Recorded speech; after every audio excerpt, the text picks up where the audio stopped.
Mahigit sa 3,000 na pulis kabilang na ang mga force multipliers ipinakalat sa iba't ibang sementeryo sa Pangasinan. Naritong report.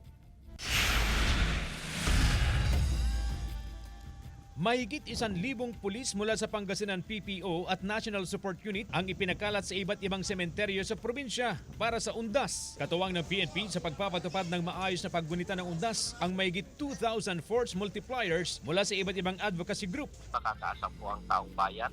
Ang kapulisan niyo po ay gagawin po ang lahat po nating makakaya para masiguro po na ligtas po ang bawat mamamayan po dito sa ating lalawigan. Mahigit 180 na sementeryo at memorial parks sa buong probinsya ang babantayan ng mga otoridad. Nasa mahigit 160 na police assistance desk ang ipinatayo sa iba't ibang lugar para sa undas. Bukod sa mga sementeryo, mahigpit din na babantayan ang mga transport hub sa lalawigan.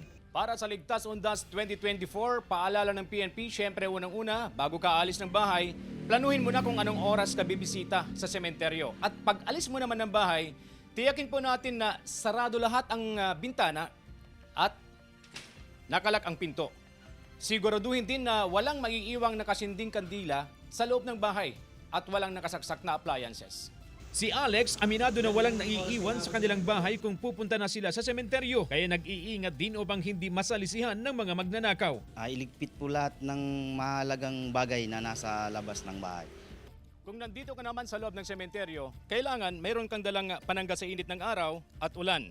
Tiyakin din ang mga sinisindihang kandila tulad nito, kailangan hindi nakakalikha ng sunog o anumang sakuna. Dapat din, mayroon kang dalang sapat na pagkain at inuming tubig.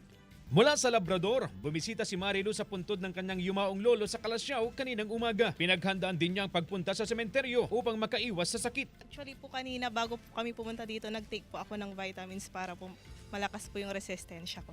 Paalala ng PNP na tumalima sa mga panuntunan at huwag nang dalhin kung anuman ang mga ipinagbabawal sa pagbisita sa sementeryo. Kasama si Jing Dakanay, CJ Torida, One North, Central Luzon.